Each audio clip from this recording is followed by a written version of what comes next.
My ranch is my sanctuary, a slice of heaven carved out of the rugged foothills where the pavement ends and the real world begins. I figured that was clear enough for most folks, considering the 3 separate gates and the barbed wire. But I hadn't met Karen yet. I live right on the edge of the wilderness, bordering a massive, federally protected bear conservation zone. It's wild country, the kind of place where you don't take the trash out at night without checking the wind first. I bought this land to get away from the noise, the traffic, and the petty tyrants who think a blade of grass out of place is a moral failing. For years it was just me, the cattle, and the occasional grizzly passing through the wildlife corridor that runs along the creek. But civilization has a nasty habit of spreading like a rash. And a new high-end development called Shadow Creek Estates had recently sprung up on the eastern ridge, bringing with it manicured lawns, relentless streetlights, and people who think nature is something you watch on television. I ignored them, mostly, until the Tuesday morning that changed everything. I was out by the barn, greasing the axles on the tractor, enjoying the symphony of cicadas and the rustle of the wind in the pines.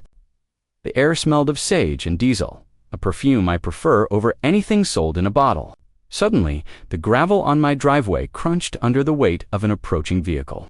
I stood up, wiping my hands on a rag, and watched a pristine white luxury SUV navigate the ruts of my driveway. It was moving too fast, swerving around potholes with an aggressive impatience. The car pulled up right next to my tractor, blocking me in. The driver's door flew open, and out stepped a woman who was the breathing definition of unpleasant.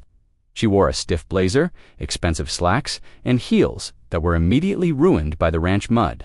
She held a clipboard like a weapon and adjusted her oversized sunglasses before marching toward me. She didn't introduce herself. She didn't say hello. She just started pointing. "This," she announced, gesturing at my barn, "is completely unacceptable." I blinked, confused. "Excuse me," I asked, keeping my voice calm. "I'm with the Shadow Creek HOA board," she declared, tapping the clipboard with a manicured nail. "We've been reviewing the aerial drone footage, and your property is a blight on the neighborhood aesthetics. The board has voted." I laughed, thinking it was a joke. "Lady, you're lost. This is the Doublar Ranch. I'm not in your HOA. I was here before your developer even broke ground."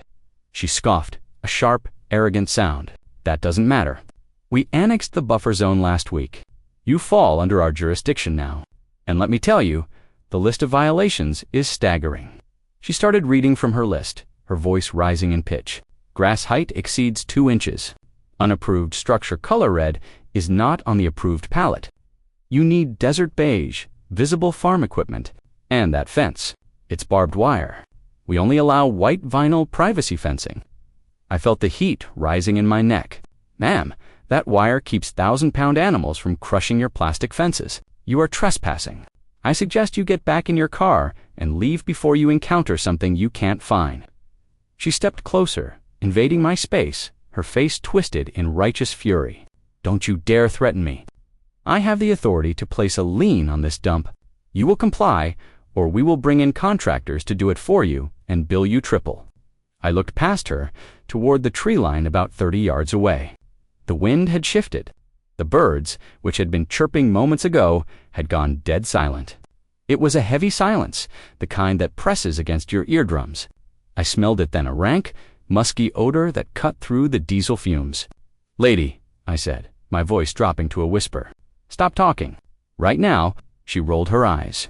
"I will not stop. The audacity of you people thinking you can live like savages next to a premier community. I am writing you a citation for—" She stopped because I grabbed her shoulder. It was an instinctual move to keep her from flailing. "Don't turn around," I hissed, my eyes locked on the shadow emerging from the timber. "What are you doing?" "Let go of me," she shrieked, trying to pull away. "There is a grizzly bear standing 20 feet behind you," I said, very clearly. She froze. The color drained from her face, leaving her pale beneath the makeup. "You're lying," she whispered, but her voice wavered.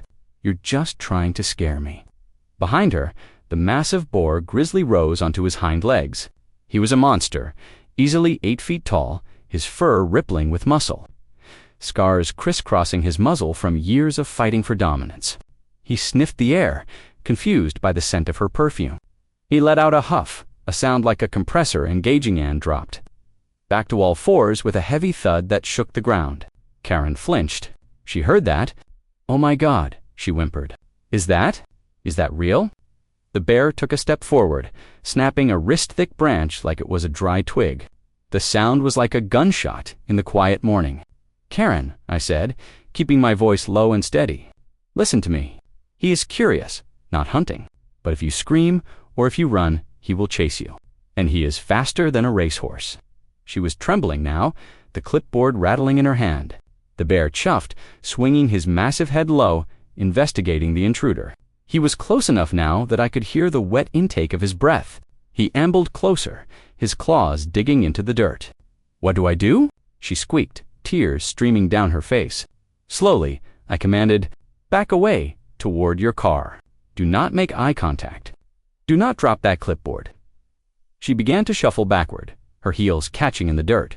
The bear watched her, head cocked. He took another step, closing the distance.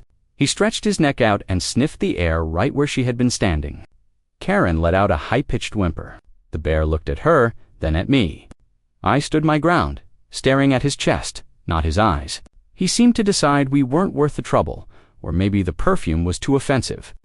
He huffed again, a sound of pure dismissal, and turned his attention to a rotting stump nearby, tearing it apart with a single swipe of his paw to get at the grubs inside.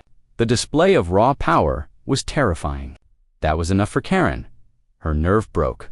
She didn't walk. She scrambled. She turned and sprinted for the SUV, throwing herself inside and slamming the door so hard the vehicle rocked. She fumbled with the keys, the engine roaring to life, and threw it into reverse. She peeled out, tires spinning, spraying mud and gravel all over my clean tractor, and sped down the driveway at a dangerous speed. The bear didn't even look up from the stump. I watched her dust cloud settle, my heart finally slowing down. I looked at the bear. "Thanks, partner," I muttered. He ignored me, as a good neighbor should. I walked over to where she had stood. She'd dropped her fancy pen. I picked it up and tossed it toward the stump. Later that week, I got a letter, not a fine. But I noticed that the HOA had adjusted their boundary lines to exclude the hazardous wildlife zone. They put up a big white vinyl fence on their side of the property line. I sat on my porch, watching the sun go down over the conservation zone, listening to the coyotes start their evening chorus. It's a sanctuary, all right? But you have to respect the rules of the wild, or the wild will enforce them for you. If you enjoyed this story, be sure to hit that like button and subscribe for more tales from the ranch.